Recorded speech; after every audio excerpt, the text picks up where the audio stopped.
I don't even know what I'm gonna say right now. I just, I'm just sitting here thinking about my life, thinking about my mom, thinking about my boys, thinking about a lot of things.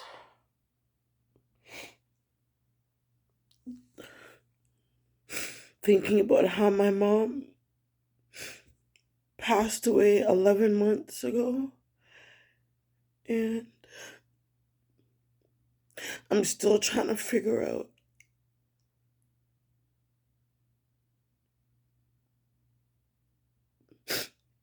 I'm still trying to figure out why she felt the way she felt about me. I keep telling myself that she shouldn't have had me. I keep telling myself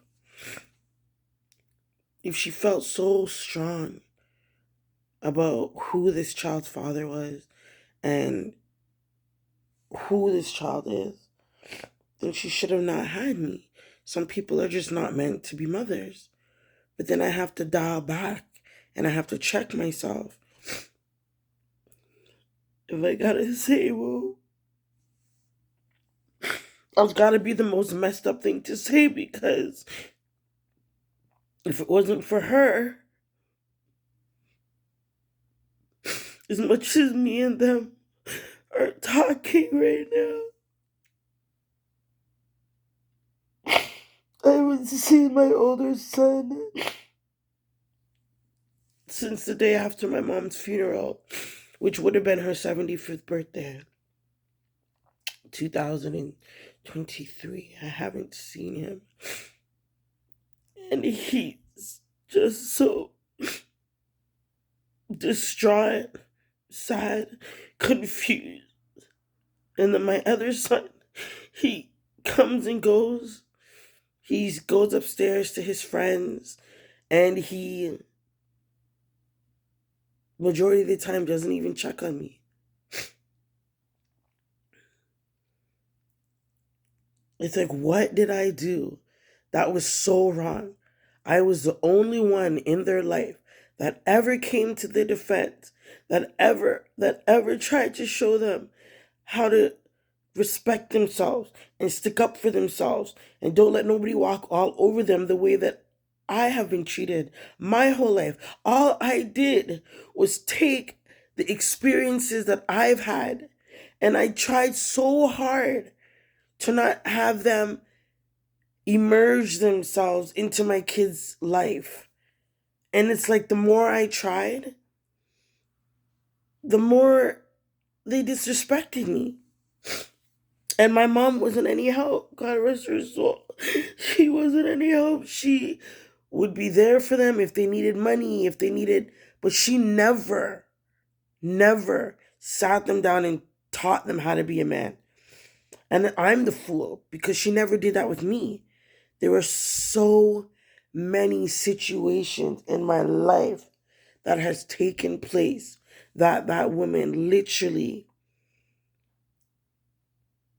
clearly must have thought it was okay, because she never advocated for me. She never defended me. She never stuck up for me.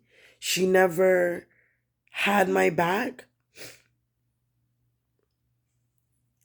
And then everybody wonders, why does Monique have this attitude? Why does Monique always come with this negative energy? Why does Monique always have a screw face? Why does Monique always seem to not know how to talk to people? Because you people who so-called are my bloodline, which doesn't mean anything to me if you're my bloodline or not, but you guys were my village, right? And not one person from my village wondered where Monique was for 5 years, 6 years. How come she's not coming to family functions? Nobody asked. And when I asked one of my crazy mom's sister, when I asked her, how come nobody inquired about my whereabouts? How for 6 years? You know what I was told? Oh, your mom didn't want to tell us. Oh, your mom never told us where you were. Did you ask? You know mom doesn't volunteer information. So did you ask? Oh, you nosy sisters who want to use up people's Visa cards, who want to go to different countries and talk about how people's living, who want to steal from your dead sister's home. All of you people, you guys are sick, nasty individuals. All of you people who watch me be abused and who didn't see was knew about it and didn't care enough.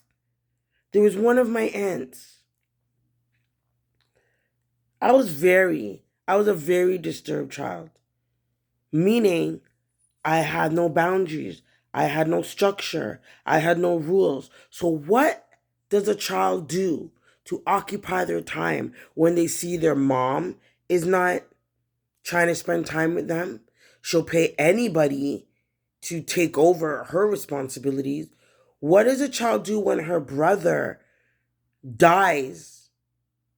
Well, at the time left at 8 years old and then dies 5 years later. What does a child do when her other brother emotionally, mentally, physically abuses her? What does she do? What is that child supposed to do? What does that child know at that point? And whose fault is it? Whose fault is it really? And that is what my platform is about. It's about accountability. It's about stop displacing blame because you want to have this persona that you have everything together and you're classy and you're all put in a good box with a ribbon on it. No, you got issues. What does it do to a family member to know that her son was assaulted in her aunt's home by a man she met an hour ago? This happened in front of every one of her family members. Only one person, one single soul in that household. Two, the man who assaulted my son, his aunt, and one of my cousins came to the forefront and was not happy with the situation.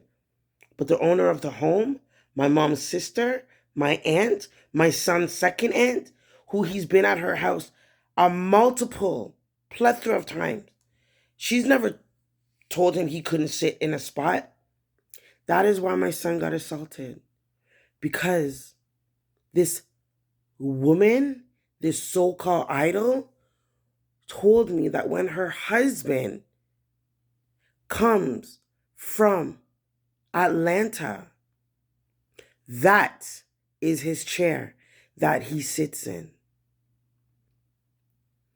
which gave him the permission in her eyes to assault my son, restrain my 16-year-old son at the time. This is a big man, over 6 feet, supposedly works with youth and is a basketball coach, and who told me he works with youth at risk. Well, Ninja, I don't know you. My son doesn't know you. We met you an hour ago. So the fact that you thought it was okay to put your hands, throw my son on the ground, restrain him because he was sitting in a chair, you need to go to jail. But the joke about it is,